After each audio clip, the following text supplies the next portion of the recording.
Welcome back to the Wukong Chronicles. Tonight, the story continues. We witness the return of the king.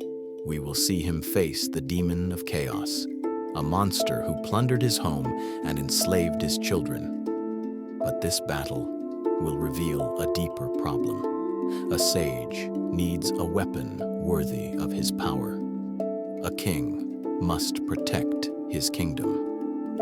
Join Sun Wukong on his most audacious journey yet, a descent into the pitch-black abyss of the ocean floor, to the magnificent, treasure-filled crystal palace of the old Dragon King. He seeks a weapon, he seeks balance, but what he will find is a treasure beyond imagination, a divine pillar that once anchored the cosmos itself, and a power that will shake the four seas to their very foundations. Let us begin. Sun Wukong stood once more on the familiar soil of Flower Fruit Mountain. The deep, constant rumble of the great waterfall was the heartbeat of his home. He took a single step out of the quiet glade where he had landed, and the forest, which had been peaceful, suddenly erupted. A sharp, familiar chatter broke the silence. Not a cry of fear, but a shriek of pure, astonished joy. The king is home. The king has returned. Like a great, furry wave, his children, his subjects, tumbled from the trees and cliffs. They swarmed around him, chattering and crying, gently touching his simple monk's robe, his hands, his face, unable to believe that he was truly real. Wukong, the sage, stood in the center of their joyous storm and let the love wash over him. His heart, which had been held in quiet stillness for so many years, now overflowed with a profound, warm wave of belonging. He was home. They held a great feast to welcome their king, a celebration that lasted for days. And in his joy, Wukong wanted to share the gifts he had found. He wanted to show them the wonders of the way. He told them to watch. He whispered a quiet word, a secret of the heart, and his body shimmered and changed. He became a perfect, soaring crane, gliding gracefully over their heads on the wind. The monkeys shrieked with delight. He landed, and in another thought, he became a tall, ancient pine tree, its needles whispering in the breeze, providing cool shade for all. He became a sleeping tiger, a buzzing bee, a single, beautiful flower blooming in the grass. Then, he told them to look to the sky. He gathered his feet, and with a single, effortless push, he was gone, a tiny speck in the clouds. A moment later, before they could even finish their gasp of surprise, he returned, landing as softly as a leaf. He had traveled 10,000 miles and back in the time it took them to clap their hands. The mountain was a paradise, more joyous and magical than ever. But amidst the joyous celebration, Wukong's new perceptive mind noticed something, a shadow in the corners of the feast. The numbers of his tribe seemed smaller. "My children," he asked, his voice suddenly quiet, the laughter fading from his face. "Why are there fewer of you than when I left?" The chattering stopped. The air grew cold. The older monkeys, the ones who remembered his departure, their faces suddenly etched with grief, fell to the ground and began to weep. "Great king," one of them cried, his voice trembling, "you do not know the sorrow we have endured. While you were away seeking the Tao, a terrible demon has come to our mountain." "A demon!" Wukong's voice was perfectly level, but a new stillness, a cold stillness, entered his eyes. He calls himself the Hunshimowang, the demon king of chaos. The old monkey continued, wiping his tears. He lives in a dark cave to the north. He has come many times. His magic is strong. He has stolen our food, our possessions, and has carried away many of your children to be his slaves. Sun Wukong listened. He did not move. The warmth of his homecoming, in an instant, turned to ice. The deep, meditative peace he had cultivated for 7 years did not break. It sharpened. It sharpened into a new, cold clarity, a profound and righteous anger, a feeling he had not felt in many, many years. He had learned the secrets of the mind and the nature of stillness, but he had also, in that moment, remembered that he was a king, and a king protects his home. He calmed the weeping monkeys with a new stillness they had never seen in him before. "Do not fear," he said. His voice was soft, but it held the weight of the mountain. "Wait here. I will return." He did not walk. He did not run. He simply gathered his thought, and with a gentle push from his toes, he was in the air, a single golden blur, riding the wind. He used his new cloud somersault, and in the space of a single breath, he had crossed the mountain. He landed, as softly as a falling leaf, before the entrance of the demon's lair. The sign above the cave was crude and arrogant. The water-dirty cave. The air itself was heavy and foul. 2 small, grotesque demons stood guard at the entrance. When they saw Wukong, they laughed and pointed. Wukong did not move. He simply stood there, his simple monk's robes clean against the backdrop of the dark, damp cave. "Go, tell your master," Wukong said, his voice perfectly level, "that the king of Flower Fruit Mountain is here to reclaim his children." The little demons, sensing the strange, cold calm in his voice, stumbled and ran inside, shrieking in fear. Moments later, the ground trembled. A huge, monstrous figure emerged from the darkness. It was the Hunshimowang, the demon king of chaos. He was clad in heavy, dark armor, and in his hands he held a massive, clumsy broadsword. He glared at the small monkey before him. "You," the demon bellowed, his voice like grinding stones. "You are the one they call their king. You look like nothing, a hairless, pathetic little creature. How dare you challenge me?" Wukong simply watched him. He felt no fear, only a deep, cold pity. The demon roared and charged.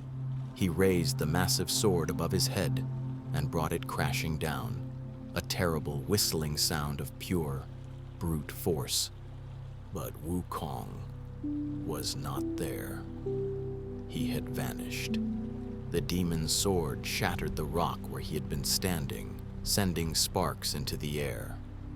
The demon looked up, confused.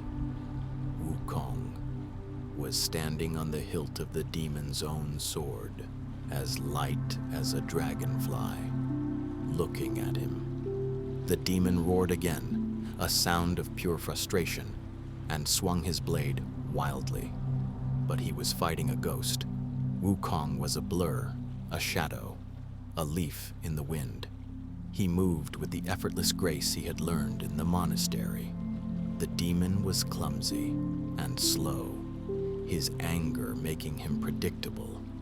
He slashed and stabbed and cut, only the empty air. Wukong sighed softly. "This is not a battle," he whispered to himself. "It is a lesson." He stood still for a moment and allowed the demon to charge him one last time. Just as the blade was about to strike, Wukong reached up, plucked a single fine hair from his own arm, and held it to his lips. He blew on it gently. Change. In an instant, the air was filled, not with one Wukong, but with 1,000. 1,000 identical Monkey Kings, all in simple monk's robes, all with the same cold, quiet, watchful eyes. The Demon King of Chaos stopped. His eyes grew wide with terror. He stared at the impossible silent army that surrounded him. He tried to raise his sword, but 100 monkeys were already on his arm. He tried to turn, but 100 monkeys were on his back. They did not bite or scratch. They simply held him. They disarmed him and bound him with the effortless, coordinated power of a great river. The fight was over. Wukong willed his magic to return. The 1,000 forms flowed back into one. He stood before the bound, trembling demon. He did not strike him. He simply took back the demon's great broadsword. He walked into the dark cave and the foul air within. He found his children, the young monkeys, huddled together, crying in the darkness. He untied them, and one by one, he led them back out into the bright, clean sunlight. He brought them home. The mountain celebrated again. This time, a celebration of true, reclaimed peace. That night, Wukong sat alone on his stone throne, watching the moon rise. The monkeys were safe. The demon was defeated, but he held the demon's heavy, crude broadsword in his hand, and he frowned. He had won, but he had been forced to rely on his magic because he was unarmed. This clumsy, heavy piece of iron, it felt wrong in his hands. It was a tool of brute force, not of a sage. He had protected his home, but he knew now that his kingdom needed a guardian, and he, the king, needed a weapon truly worthy of his new power. The victory was sweet, but the lesson was clear. Peace, Wukong now understood, was not a passive state. It was a state that must be actively and gently protected. His kingdom of monkeys was a joyous, chaotic family, but they were not an army. They had no discipline, no weapons, no way to defend their beautiful home from the next Hunchi Moang that might appear. A new purpose settled in his heart, not just to be a king, but to be a teacher and a guardian. He gathered the monkeys at the great clearing before the waterfall. He stood before them, no longer just their playmate, but their master. He began to teach them. He taught them how to drill, how to march, how to follow commands. He taught them to make wooden spears and bamboo shields. The sound of the mountain changed. It was no longer just the sound of play. Now, there was the rhythmic thud, thud, thud of monkey feet marching in unison. The clack of wooden spears striking practice targets. The low, steady chant of 1,000 voices, learning to act as one. Flower Fruit Mountain was becoming a true kingdom. The monkeys learned quickly, their playful spirits adapted easily to this new, exciting game of order and defense. But Wukong himself remained unsatisfied. He stood by the side of their training ground, watching them. He held the demon's broadsword in his hand. He sighed, and with a simple flick of his wrist, the sword crumbled into dust. Its crude metal was unable to even withstand his passive energy. He needed real weapons, not just for himself, but for his new army. His gaze, once again, turned eastward, across the sea, to the land where he had first arrived, the Aolai Kingdom. He remembered the cities, the towns, and the armories of the human soldiers. He gathered the elder monkeys. "My children," he said, his voice calm, "rest here and train. I must go and borrow some tools for our new kingdom." He did not build a raft this time. He simply walked to the cliff's edge, took a single step onto a waiting cloud, and in a silent, graceful arc, he ascended into the sky. He flew across the sea, a journey that had once taken him years, now took only a few moments. He arrived in the night sky above the great walled city of the Aholai Kingdom. The city was asleep.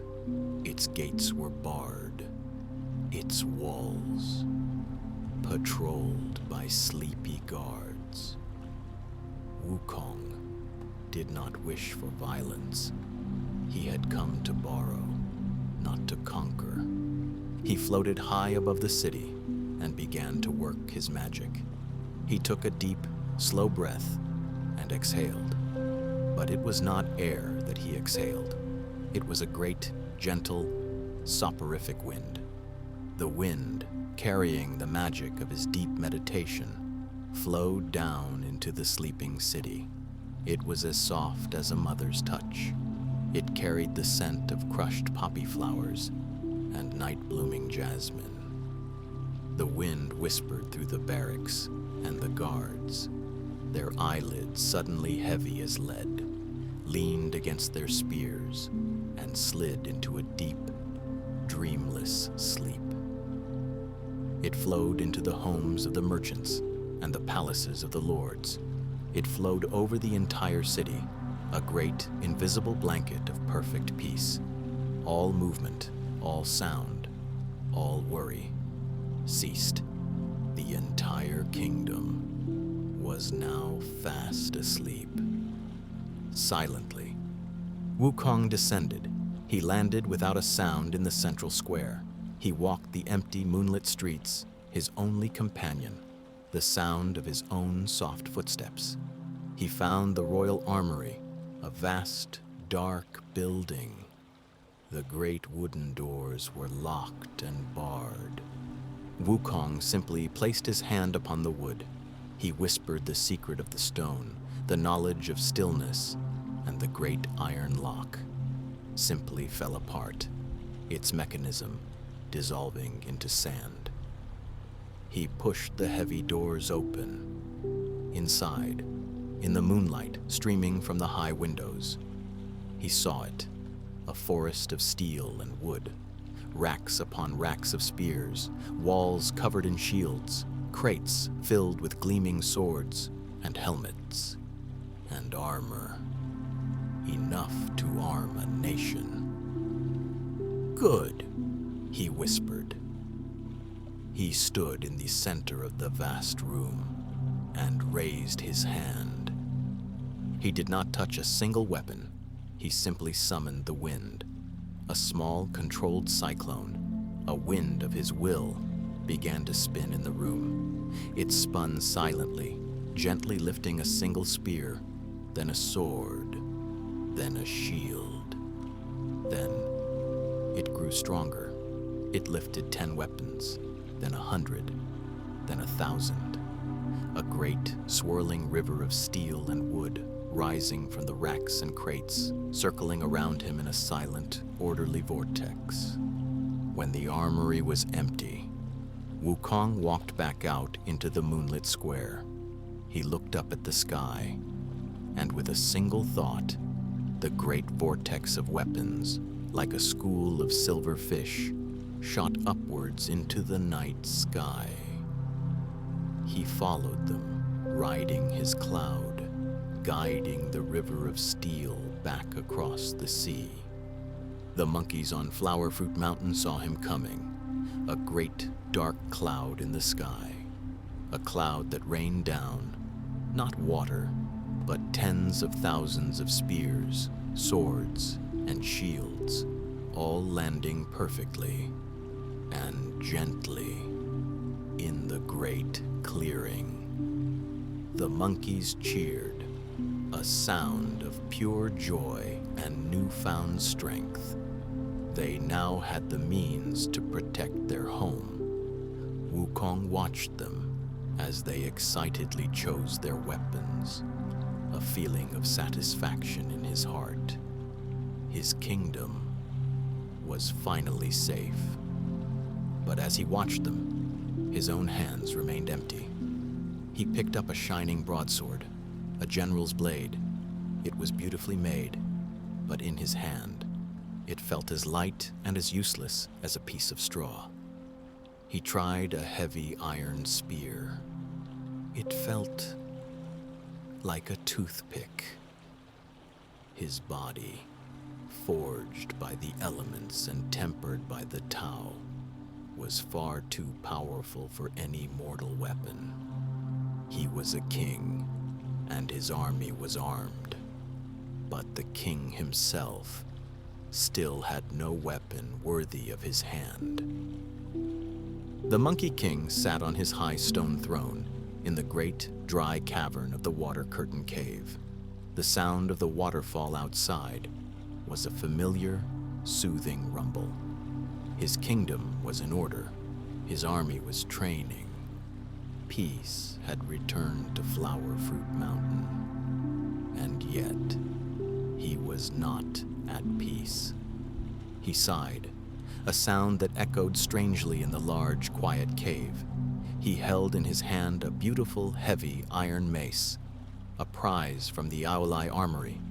He looked at it, and with a simple, frustrated clench of his fist, the solid iron crumpled in his hand like wet paper. He tossed it aside. He was a king without a scepter, a warrior without a sword.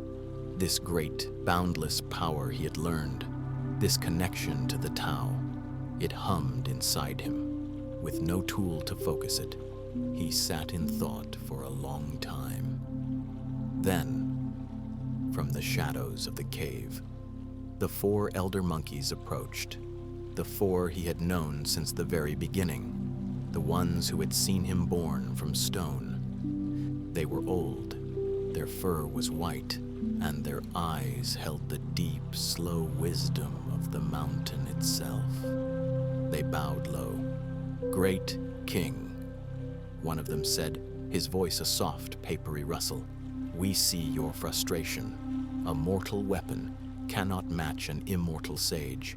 But the world is vast. Perhaps the weapon you seek is not on the land at all." Wukong's eyes, which had been downcast, slowly lifted. "Speak," he said. The old monkey continued, "We have heard, in the oldest stories, that this great waterfall of ours, its roots go deep, deeper than the mountain. They say it flows all the way down to the very bottom of the Eastern Sea, to the palace of the old Dragon King." Wukong's gaze sharpened. "The Dragon Palace." "The Dragon King," another elder whispered. "He is a god of the waters. His palace holds treasures beyond mortal imagination. Surely in all his ancient collection, there must be one thing, one divine weapon, worthy of your hand." A slow smile spread across Sun Wukong's face. It was a smile of pure, sudden clarity. Of course, why had he, a being of magic, only searched in the mortal world? "My brothers," he said, standing up from his throne, "your wisdom is as deep as the mountain. Wait here. I will go and borrow a treasure from our neighbor." He walked to the great stone bridge that arched over the cave's inner stream. He looked down at the dark, swirling water. This stream was the path. He did not hesitate. He stood straight, closed his eyes, and recited a simple, powerful spell, a water-avoiding charm. He pinched his fingers together in a mystic seal, and a faint, pearly bubble of light, like a second skin, enveloped his entire body. And then he simply stepped off the bridge and plunged into the dark, churning water of the abyss. There was no violent splash. The water parted around him, as if welcoming him home. He began to descend. This was not like his journey on the raft, floating on the surface of the world.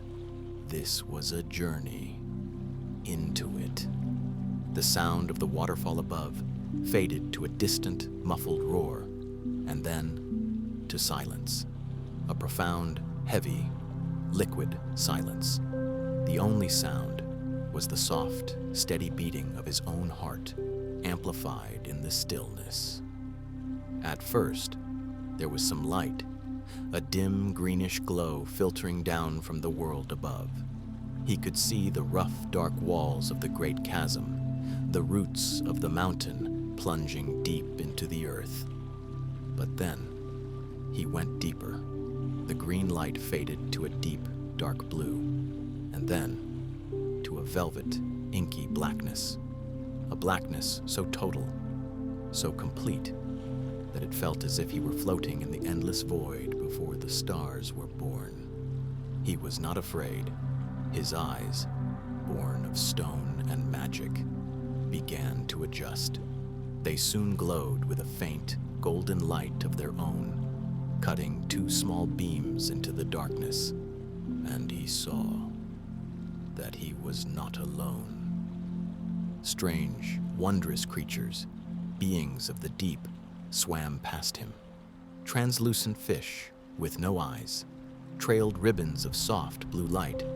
Great, ancient squids with tentacles as long as trees pulsed slowly in the dark. Their skin shifted in hypnotic, iridescent patterns.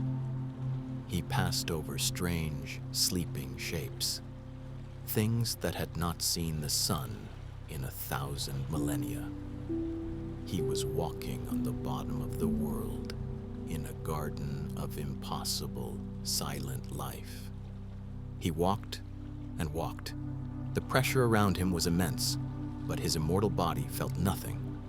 And then, in the far distance, he saw a new light, not the cold, blue light of the deep, but a warm, golden glow. He walked towards it, and the darkness began to recede. The seafloor, which had been soft mud, became a path of polished white sand. He saw strange, beautiful coral, growing like magical trees, glowing with their own inner light. And then, rising from the seafloor, he saw it.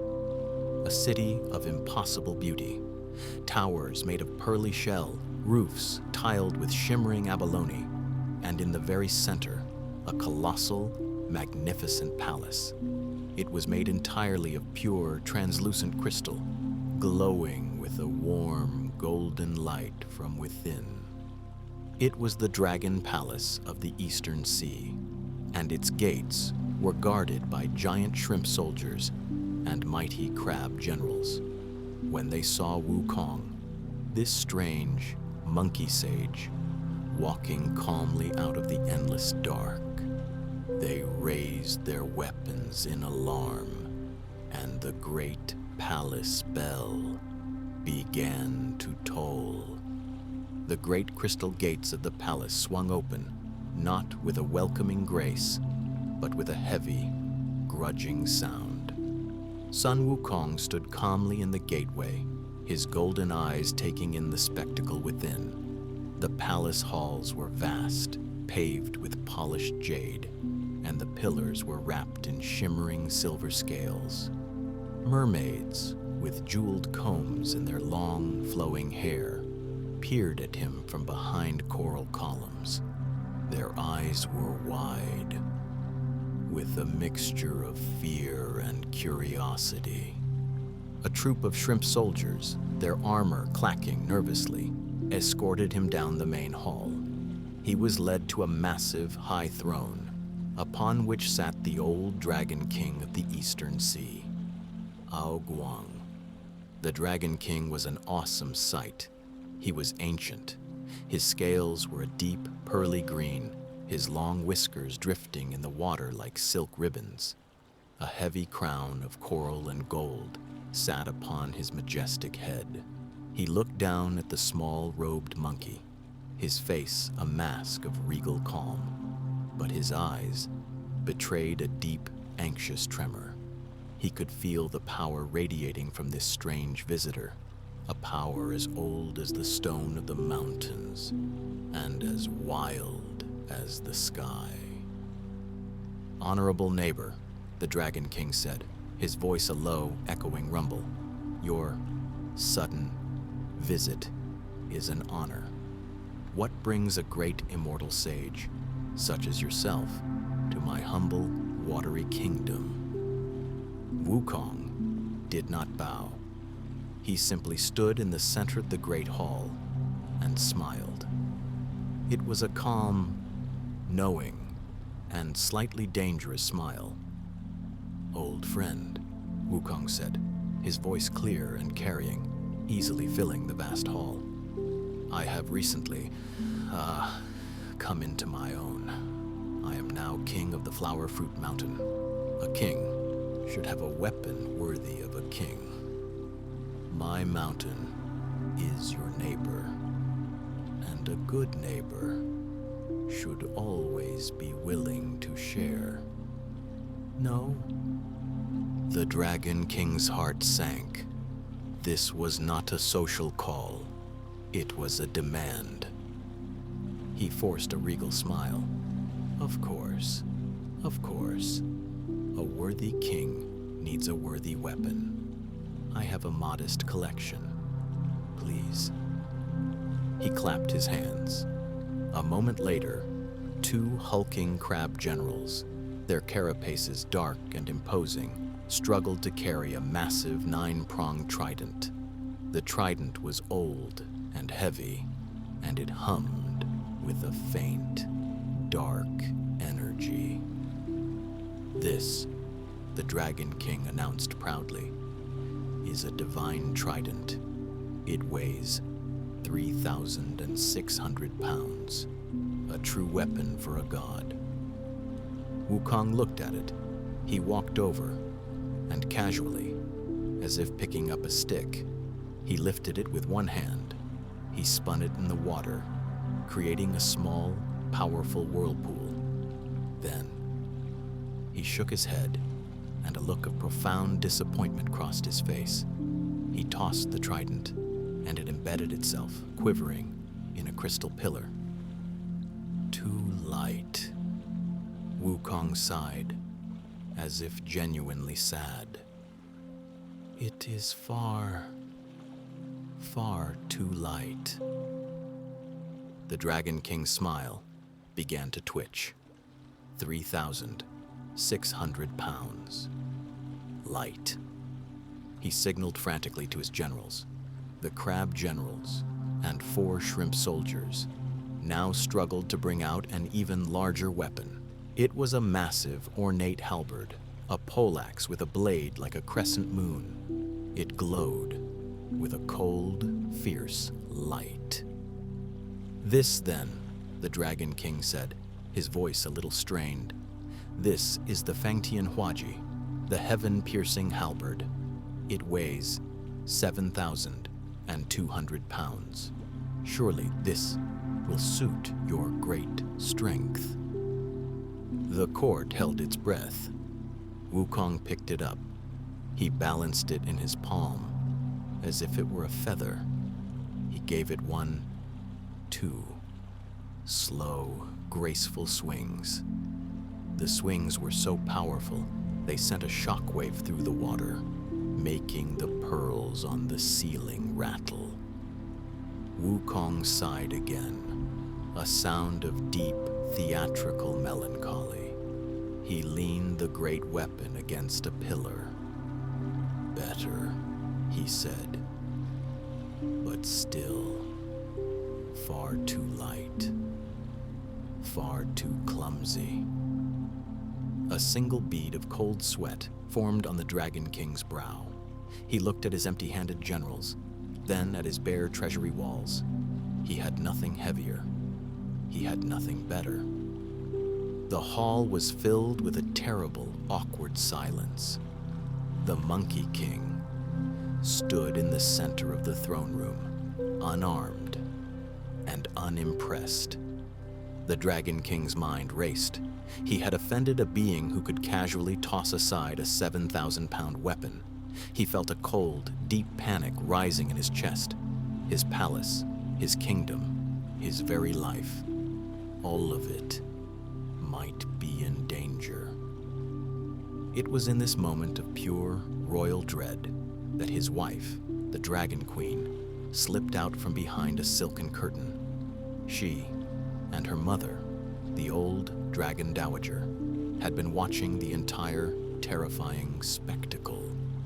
The old Dowager, her eyes cloudy with age, leaned in and whispered something in the Dragon King's ear.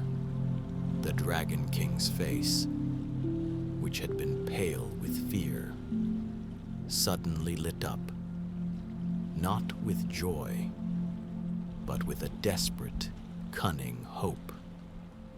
He turned back to Wukong, forcing his most generous smile. "Great King," he said. His voice was suddenly smooth as silk. "It seems you are right. None of my weapons are worthy of you.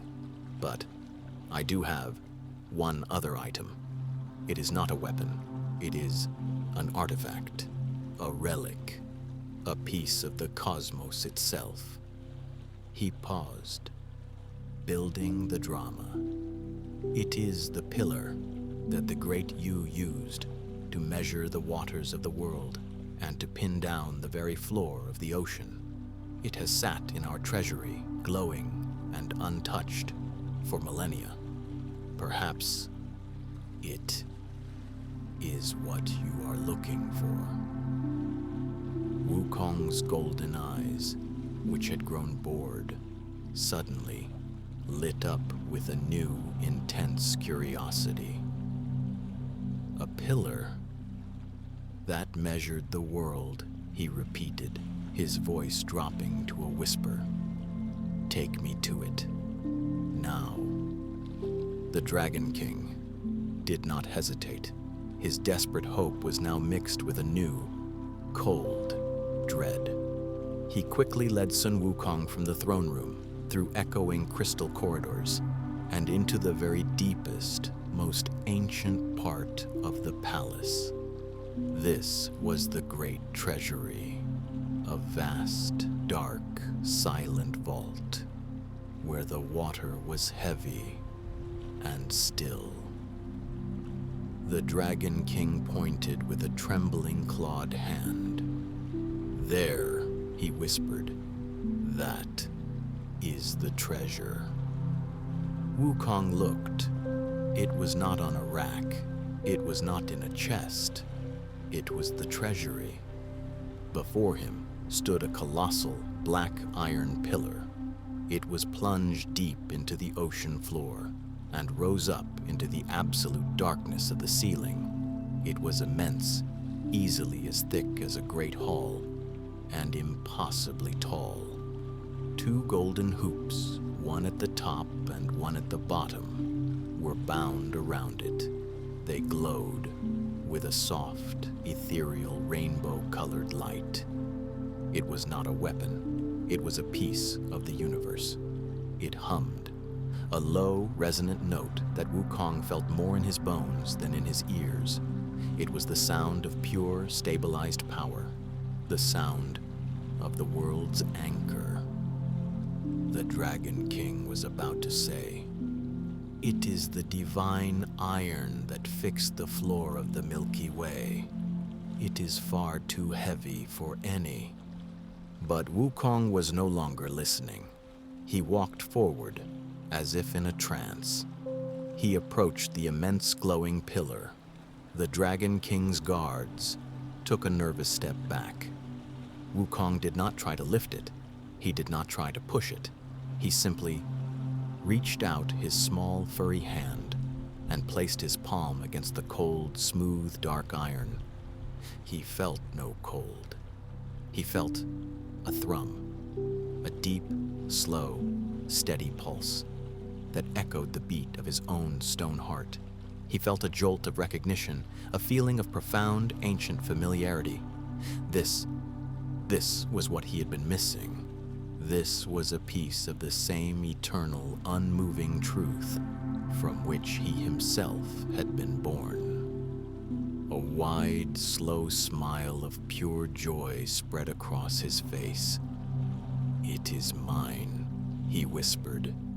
He stood back, his golden eyes fixed on the pillar. He did not use his brute strength. He used the power of his mind, the power of transformation he had learned from Subodhi. He focused his will, his entire, vast consciousness, on the pillar. "A beautiful treasure," he said, his voice calm and clear. "But it is far too large. A bit smaller, if you please." As he spoke, a sound like a great temple bell, rolled through the deep sea. The golden hoops on the pillar blazed with a blinding light. The water in the vault began to churn. The Dragon King and his court watched in absolute terror as the colossal, unmovable pillar began to shrink. It contracted and contracted, growing smaller and thinner, while its light grew brighter, until, with a soft, metallic sigh, it was no longer a pillar. It was a staff, perhaps 12 feet long, and as thick as a rice bowl. It was banded in gold at both ends. It fell from its place and landed with a gentle thud in Wukong's waiting hand. He felt its weight. It was perfect. Not too light, not too heavy.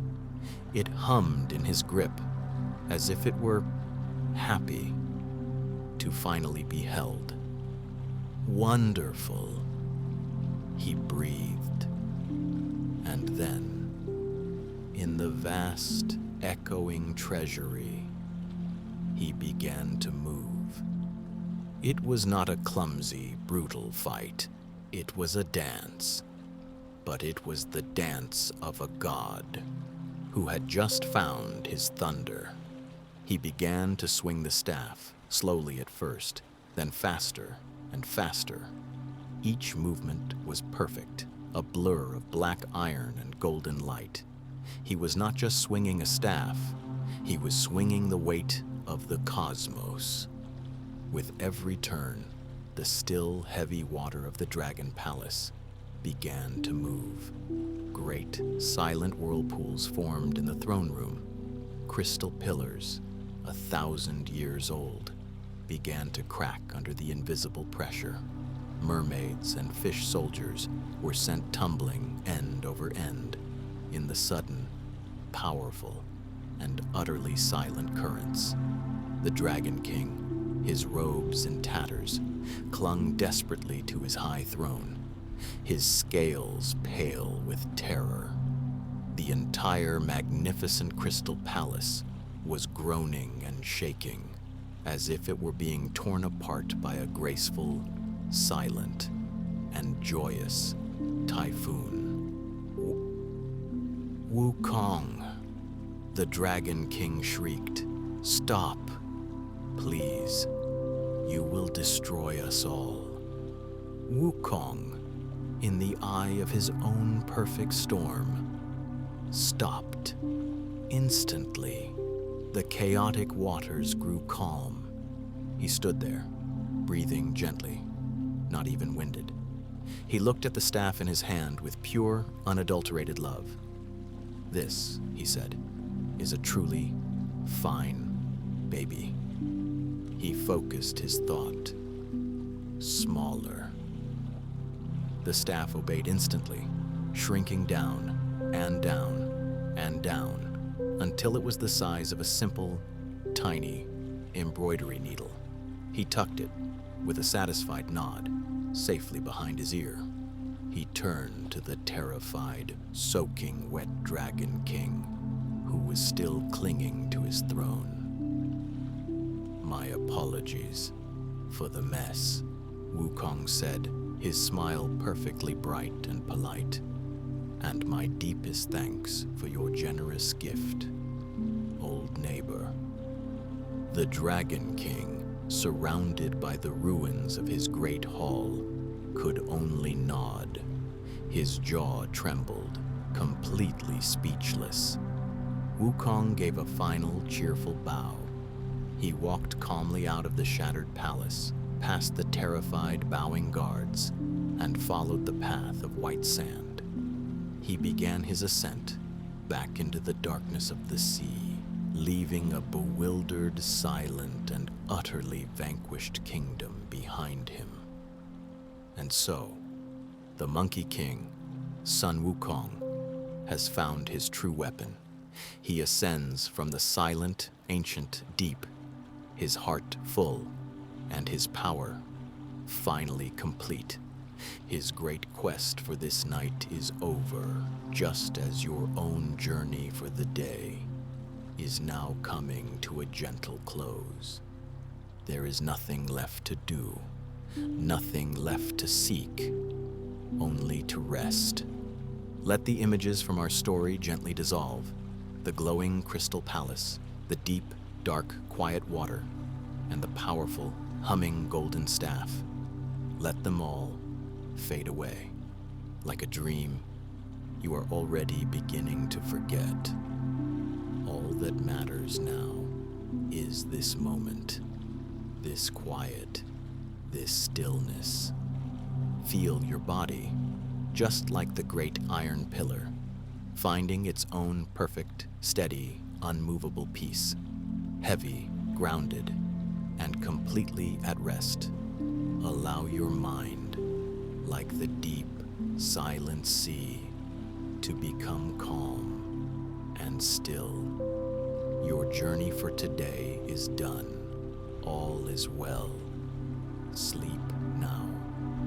Sleep deeply. Good night.